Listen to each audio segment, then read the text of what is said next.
The corridor lights of Outpost K-17 flickered as Specialist Mara Cade dragged herself forward, one boot scraping against the alloy floor. Every step sent a dull ache through her spine, the kind that didn't fade with adrenaline anymore. She had been awake for 36 hours, first the supply audit, then the reactor fluctuation, then the emergency shelter transfer after the sandstorm chewed through the outer shields. And then there was the Cub. Mara tightened her grip on the medical satchel slung over her shoulder. Inside it, wrapped in thermal cloth and humming softly, was a small, warm weight. The alien cub shifted, letting out a faint, trilling sound. "I know," Mara whispered hoarsely. "Almost there." No one had ordered her to take responsibility for it. In fact, the standing directive was clear. Non-sapient predators are not to be handled by untrained personnel. But the cub had been crying.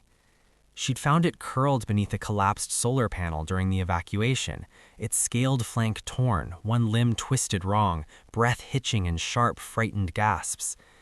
Its species was officially labeled Class 4 hostile fauna, the kind soldiers trained to shoot on sight. But when Mara knelt, it hadn't lunged. It had crawled toward her instead. The cub species was known among the garrison as void renders, apex pack hunters that could shred armored infantry once fully grown. Adults stood 3 meters tall. Their jaws could crack bulkhead steel. This one barely filled Mara's forearm. She'd splinted its leg, cleaned the wound, and carried it through 3 checkpoints before anyone noticed. By then, it was already too late to pretend she hadn't. "You're risking court-martial," Sergeant Holt had warned him when he caught her entering the med wing. Mara hadn't stopped walking. "Then write me up." She collapsed 2 hours later. Mara never felt herself fall. One moment she was leaning against the medbay wall, vision tunneling, ears ringing. The next, the floor rushed up and the world cut to black. The satchel slipped from her shoulder. The cub tumbled free.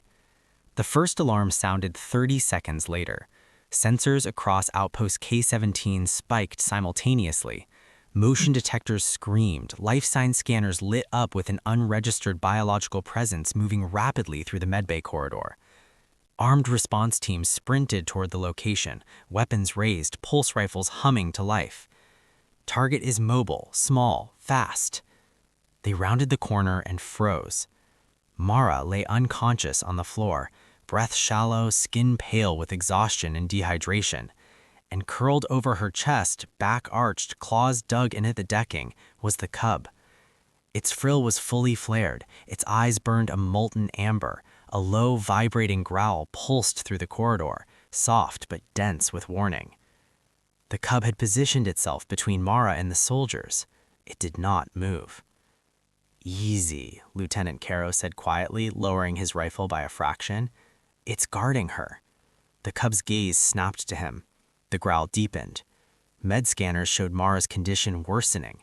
Severe fatigue, neural overload, muscular micro-tears. She'd pushed herself past safe limits for days. But every time a medic took a step forward, the cub reacted. It didn't attack, it warned.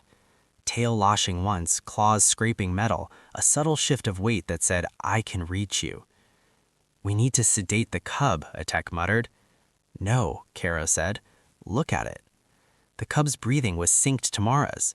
When her chest rose, its frill relaxed. When her breath faltered, the cub pressed closer, as if anchoring her to the world. "It's not just guarding," Caro realized. "It's stabilizing her." The cub had curled one warm, scaled flank over Mara's torso, radiating heat. Its low trill vibrated through her ribcage, steady and rhythmic. A living heartbeat. Hours passed.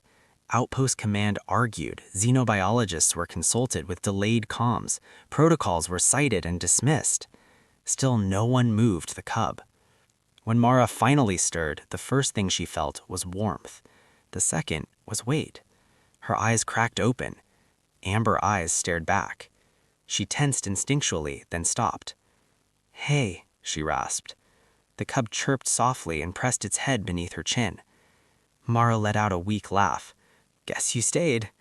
The cub did not move away. The footage spread, first through the garrison, then to Fleet Command, then, inevitably, beyond. A human collapsed from exhaustion, a predator cub shielding her body for hours. No violence, no attack, just loyalty. Questions followed. Why had the cub bonded? Why had it chosen a human? Why had it refused to leave her side even when threatened? The xenobiologists found the answer buried in void-rendered neurobiology. Void renders imprint during early trauma. Whoever provides aid during that window is marked as pack anchor. Not leader, not prey, family. Mara never knew the risk. She just helped because it was hurt. The next time Mara walked the corridors of K-17, she wasn't alone. The cub patted at her heel, splinted leg healing fast, eyes alert but calm. Soldiers stepped aside, not out of fear, out of respect. When a new transfer scoffed at the sight, Holt corrected him quietly. That thing would tear you apart if you touched her. Mara overheard and shook her head. He wouldn't. Holt raised his eyebrow. You sure? The cub looked up at Mara, chirped, then pleased itself squarely between her and the rest of the corridor. Mara smiled, tired but proud. Okay, maybe a little. Months later, when Fleet Command debated relocating the cub to a containment habitat, Mara submitted a single sentence in response. If you take him, you take me.